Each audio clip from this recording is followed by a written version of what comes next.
Finally మనం 100K అయితే కొట్టేసినాం అనమాట ఇన్స్టాగ్రామ్ లో. సో మనకు ముందు నుంచి ఇందే ఏవి అంత జల్దిన రాలేదు. ఒక వన్ నైట్ స్టాండ్ లో మనం ఎప్పుడైతే వైరల్ అయితే కాలేదు. ప్రతి థింగ్ లేట్ అని వచ్చింది. అంటే యూట్యూబ్ లో కూడా, ఇన్స్టాగ్రామ్ లో, అన్నిట్లలో మనకు కావాల్సింది కూడా అదే. బాబాయ్ జీవితంలో ఒకటి మాత్రం గుర్తుంచుకోండి, కష్టపడందే ఏది రాదు, కష్టపడకుండా వచ్చింది ఎన్నటికీ నిలవదు.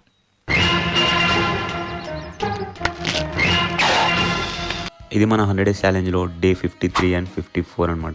ఈ రోజు నుంచి అయితే ఇంకొంచెం యాక్టివిటీ పెంచినాం. మనం డెఫిషిట్ ఉన్నప్పుడు ఎప్పుడు ఒకటే దానికి స్టిక్ అయిపోవద్దు. ఇద్దరు మనం క్యాలీస్ అన్న డ్రాప్ చేయాలి, లేకుంటే యాక్టివిటీ అన్న పెంచాలి. వెయిట్ స్టక్ అయినప్పుడు ఇప్పుడు మనం చేస్తున్న యాక్టివిటీస్ కి మనం క్యాలీస్ డ్రాప్ చేయలేము అండ్ ఇంకా ఎక్కువ టైం అయితే స్పెండ్ చేయలేను. నేనేం ఇస్తానో ముందు చూపిస్తాను మీకు. సో మన వీడియోస్ ని తప్పకుండా ఫాలో అవుతుండండి. కొత్త స్ట్రాటజీస్ అని చూపిస్తాను మీకు పక్క. దాని వర్కౌట్ ఫినిష్ చేసి ఇంటికి వచ్చి స్టెప్స్ కూడా ఫినిష్ చేసినాం విత్ యాంకిల్ వెయిట్స్. దాని తర్వాత చిన్న కుకింగ్ అయితే స్టార్ట్ చేసుకున్నాం అనమాట. ఈ మధ్య మనం డైట్ మొత్తం ఎగ్స్ తోటే ఫినిష్ చేస్తున్నాం. అంటే ప్రోటీన్ ఇంటెక్ మొత్తం ఎగ్స్ తోటే ఫినిష్ చేస్తున్నాం అనమాట.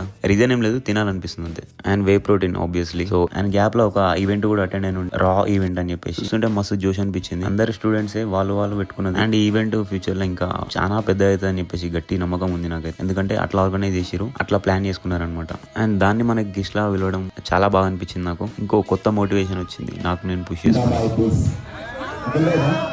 ఈవెంట్ చూసుకొని ఇంటికి వచ్చేసరికి చీకటి అయిపోయింది. వర్కౌట్ అయితే ఆబ్వియస్లీ స్కిప్ చేయలేం కాబట్టి సీదా జిమ్కి వచ్చి వర్కౌట్ అయితే స్టార్ట్ చేసుకున్నా. పుష్ వర్కౌట్ అనమాట. ఈరోజు మనం పోగొట్టుకున్న స్ట్రెంత్ అయితే మెల్లమెల్ల బిల్డ్ కూడా చేసుకుంటున్నాం అనమాట. మరీ సర్ప్లస్ లో అయినంత ఉండదు కానీ కొంచెం ఓకే బెటర్ అవుతుంది. అండ్ ఇంటికి వచ్చి డిన్నర్ కంప్లీట్ చేసి వాకింగ్ స్టార్ట్ చేసిన అగైన్ విత్ యాంకిల్ వెయిట్స్.